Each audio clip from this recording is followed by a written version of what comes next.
Joining me at Altrincham, head coach Mark Richards. Do you look on that as a good performance today? Get a 1-1 draw here? Yeah, I think Altrincham are probably the best footballing team in the league.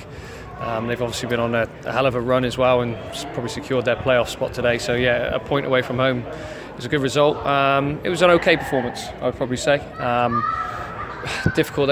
The way they play with the rotations and how comfortable they are in possession, they make it really expansive, make it difficult for you to have too much of the ball. But on the flip side, they are quite open then when you do receive possession, and obviously we probably had a bit more of the ball than we have done in previous games in terms of actually being able to pass it and actually shift up the pitch rather than going as direct as probably we have been in recent weeks. So yeah, look, really happy with the point away from home. Performance okay.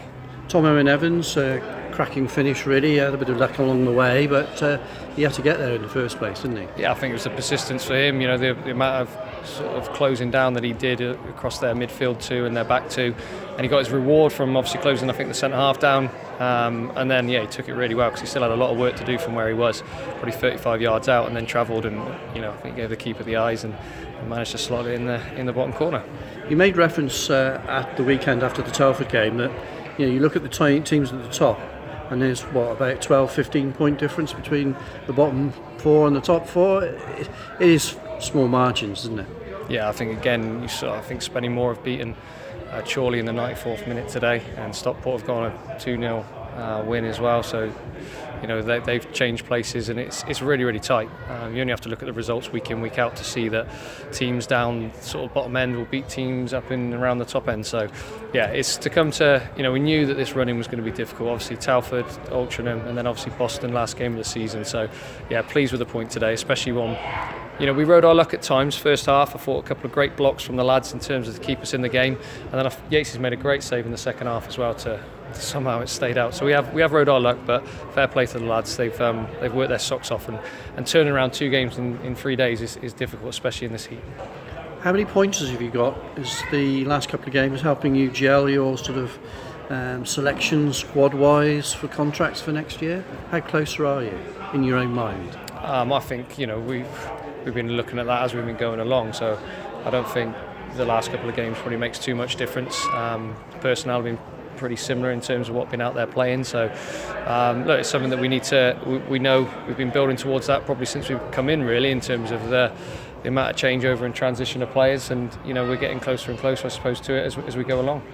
Are there particular areas that you'll definitely be looking at? Obviously the goalkeeping aspect is a huge one. Is there much hope that Matt Yates could end up as a Hereford player? Look, we're looking at all areas. Again, it'll come down to which players are available as well. Geographically comes into it as well, in terms of obviously where we're located in terms of playing in the National League North. So there's lots of things to take into consideration. But we will, as we've been doing since we've been in, try to strengthen in all areas.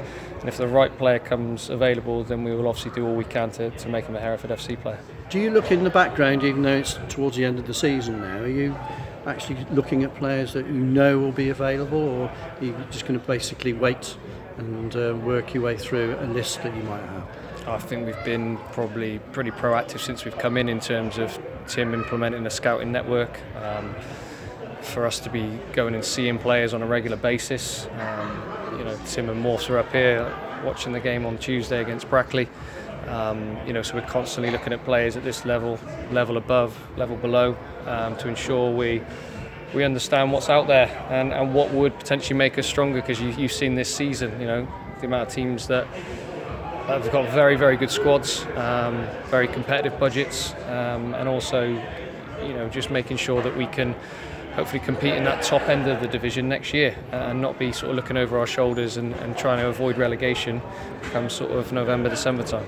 And next week you'll be looking to end this season on a high against Boston. Yeah, really looking forward to it. It'd be great to finish with a home game. We've got the presentation evenings straight afterwards, so really looking forward to hopefully putting on a good performance and getting a real positive result to finish the season. Thanks for your time. Cheers, guys. What do you think the difference is that we can make during the summer to convert them draws into wins? Because we've had a lot of draws that should have been wins, wasn't it? Yeah.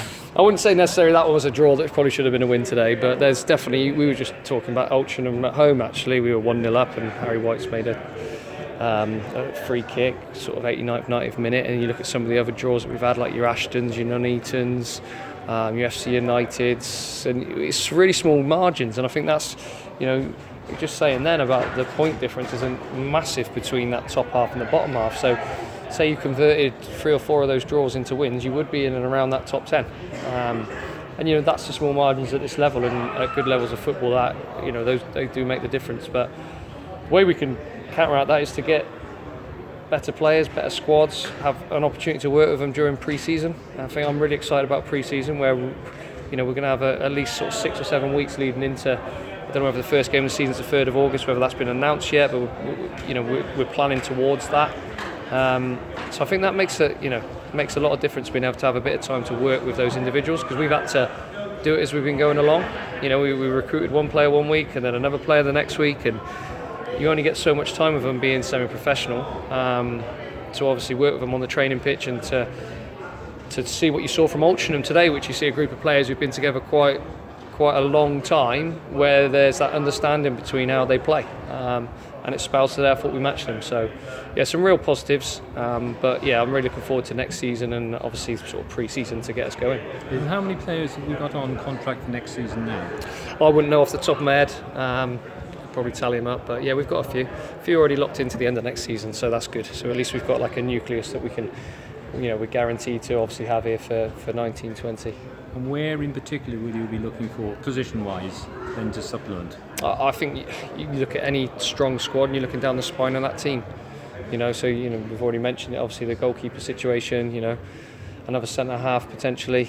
Centre mid, another striker. I think I could go through the whole team and go, well, if there's a player that's available that's better than what we've got, we would consider it, because ultimately we want to put together the best squad we possibly can, given the resource we've got available. And taking from when you started this job through the season as a whole, it's been a while now. It's been 6 months now, I'll tell you. Time flies. Yeah. But what have you noticed most about the National North that maybe you didn't know beforehand?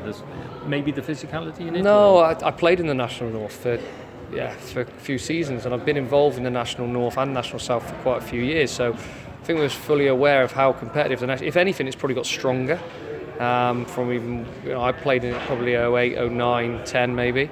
It's got stronger again. There's teams that are full-time, there's teams with very good resource and budget.